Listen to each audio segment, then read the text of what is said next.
This is Aging Matters with your host, Robert Nations, on the news and talk of Sonoma County, 1350 KSRO.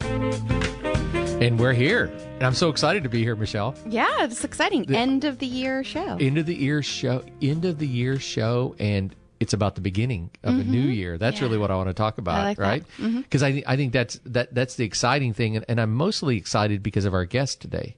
Because this man has had such a major impact on my life by hearing him talk and having him here in the studio and having him here every month from this point forward, the last Friday of the month. I think it's a great idea. I think it's going to be so much fun. Stephen Campbell, of course, a local boy. Rohnert Park. Yes, exactly. And so we were just sitting here talking, though, about whether we should take calls, and I hadn't prepared to do that. But if somebody's listening and wants to ask a question to Stephen Campbell today, feel free to do that. All they got to do is call 636-1350.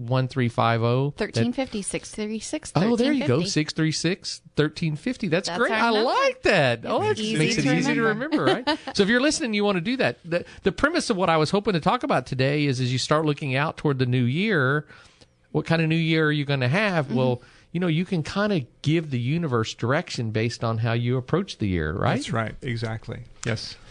And you think of a new year and you think of goals. I need to have goals and I should do this and New Year's resolutions and things. Have you noticed, Robert, that a lot of our New Year's resolutions don't work? Well, of course they don't. Yes, that's right. You want to explain why? No, Yes. I want This you is to really do it. interesting. Yeah.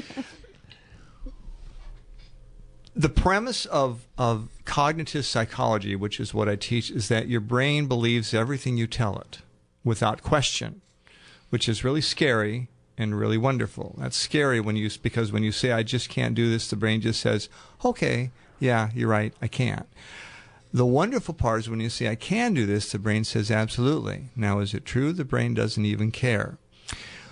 We are made, therefore, of self-images that are based on what we say to ourselves about ourselves. In fact, everything that we are is based on what we say to ourselves about ourselves today, which is something that put psychology on its ear prior to this coming out in cognitive around the mid-1960s. They said, no. Everything that you are is based on unresolved childhood conflicts. That was called Freudianism. That was followed by behaviorism. No. The way you are today is because of cause and effect. Remember Skinner's box? Yes. Skinner's box, yes. That was followed by environmentalism. No. The way you are today is because of your culture and your family and your birth order, etc. Cognitive came out and said, no. The way you are today is based on how you say, what you say to yourself about yourself today. In fact, Robert, and this is exciting, everything that you are is based on what you say to yourself about yourself today, right now. And guess when you can change that? Today. Right now. Yeah. Right now. And that's what's so exciting about this. So you'll take that, and then you also realize, and this is also cognitive, that you are not made up of one self-image. You have got thousands and thousands of self-images.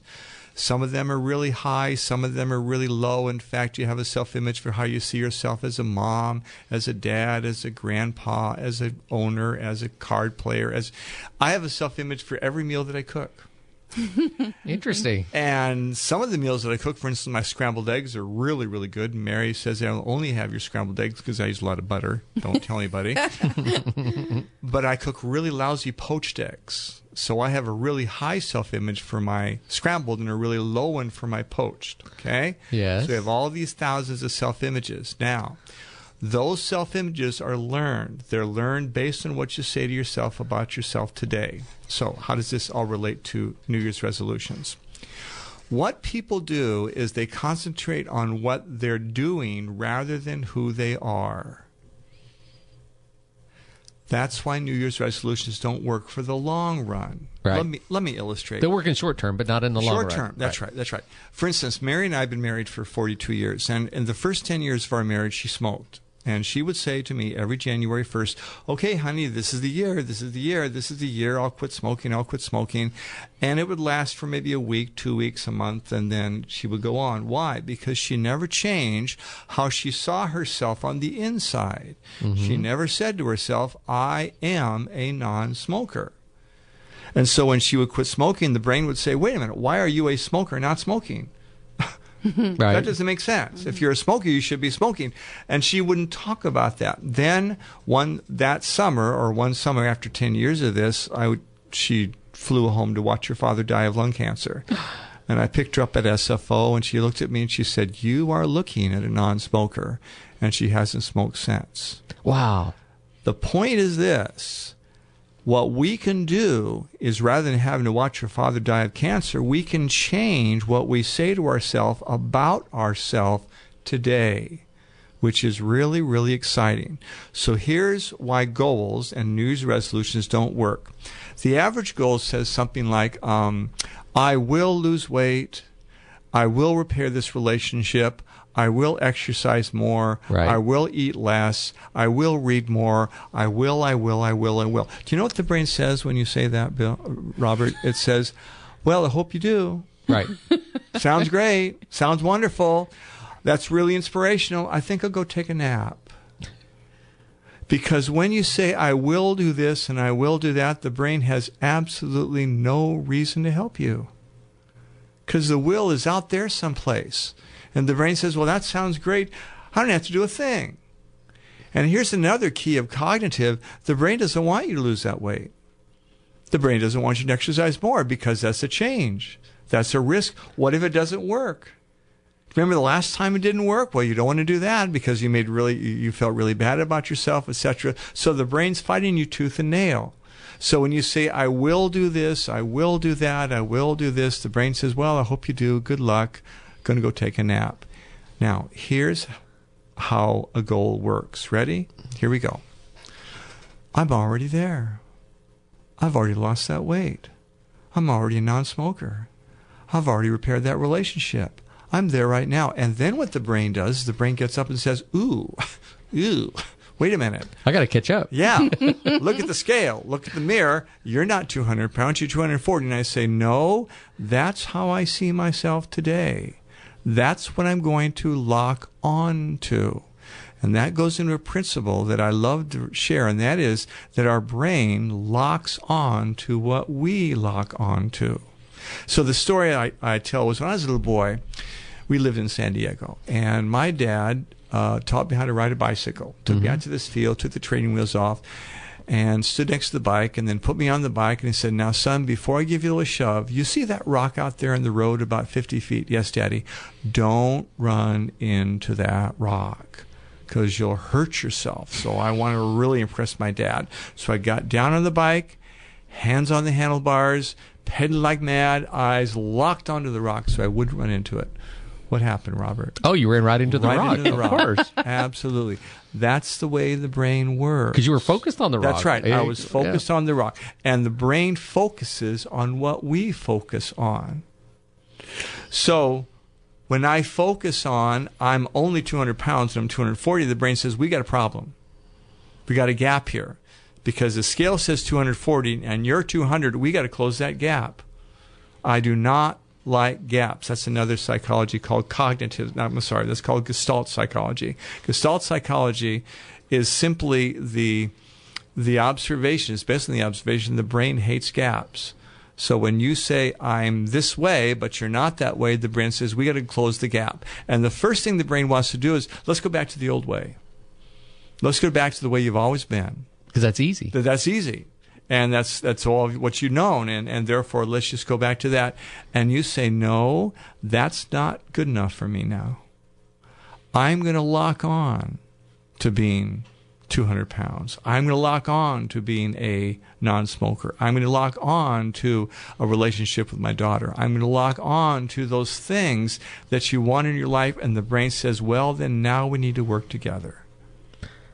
Wow. That is amazing. That's exciting. Well, because you created some questions. You and I have been interacting for years. Yes, years and you've and created years. some questions today that I've never thought of to ask you. Okay. Oh, cool. Because typically what happens is people spend a lot of time in their head. Yes. And overthink things. Yes. So based on what you just said to me is instead of saying that I'm going to lose weight, which gets me all focused on losing weight, what you're suggesting to me is to say, I've already lost the weight. I lost it. I've already lost it. And so now my brain doesn't actively engage in, I've got to lose weight, I got to lose weight, I got to lose weight. That's right. It automatically starts to have to work to try and catch up to the fact that I've lost weight. Absolutely. Yeah, it's into the positive, not the negative. Oh, this is really interesting, and we know this now. Did you know, Robert, that the brain does not understand the word not?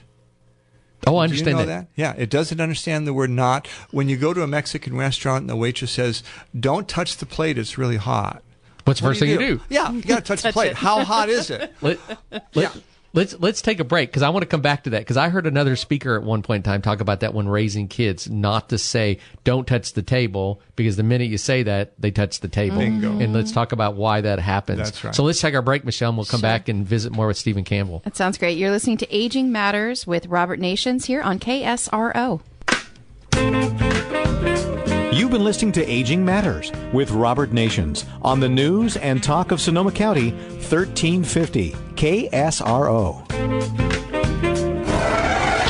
Breaking news, traffic, weather, and financial updates. Listen 2, 3, 4 times a day. 1350 KSRO. Breaking news, compelling talk. Depend on it. Mom really wanted to stay in her own home, but I was concerned that between the kids and work, I couldn't always be there for her. And then my best friend told me about Senior Helpers. Dad has been doing so much better now that Senior Helpers is there to help. Thank goodness for Senior Helpers. In-home care, health and wellness care. You know, Dad just refused to even talk about moving in with us, much less a home. With Senior Helpers, I quit worrying about Mom missing her medication or not eating well, or worse yet, taking a fall. Companion care, home care, Alzheimer's and dementia care. Care and comfort at a moment's notice. Mom loves the extra help around the house. We know Dad is getting the care and the comfort he needs. Senior Helpers, professional trained caregivers. Visit us online or call Senior Helpers today to learn how we can help care for your loved one. Go to seniorhelpers.com/Sonoma or call 707-525-1540. Planning exterior improvements on your home can be difficult. SoCo Sun delivers impeccable service and quality as a complete outdoor improvement contractor and offers the products you desire to elevate your outdoor living experience. Patios, decks, the finest retractable awnings, and the new Pergo Tenda from Karate here from Italy, now available in Sonoma, Napa, and Marin counties. With SoCo Sun Outdoor Improvement Center, there are many specialty products that we'll install for you personally. Let our design experts help you create a dynamic space that is both tranquil and functional. Our newest patio cover, the Pergo Tenda, Italian design from Karate, features a motorized retractable roof, perfect for both summer and winter protection. We're offering up to 10% off your new Pergo Tenda when you sign up for a spring installation. Enjoy the backyard of your dreams. SoCo Sun, your complete residential and commercial outdoor improvement center. Stop by the showroom on Santa Rosa Avenue, just north of the Todd Road exit. Call 707-586-2710 or visit them online at socosun.com. This is Michael O'Shea, president of KSRO and the Sonoma Media Group. So often we have listeners commenting on all the bad news in the world today. So we're creating a daily report of good news items in our community that we're calling The Upside. Here's KSRO news anchor David W. Page. Todd Parks has 4 friends to thank for saving his life on July 18th after he suffered a heart attack at work in Petaluma. The 4 men had all received CPR training and were ready to keep Parks alive while paramedics responded. The American Heart Association says hands-only CPR compressions, which the men administered as a team, can be just as effective as CPR with breaths. The men were recently honored for their heroic actions at a Petaluma City Council meeting. Thanks, David. The Upside is presented through a community grant from the Sonoma Media Group. If you have good news to share, email me at theupside@ksro.com.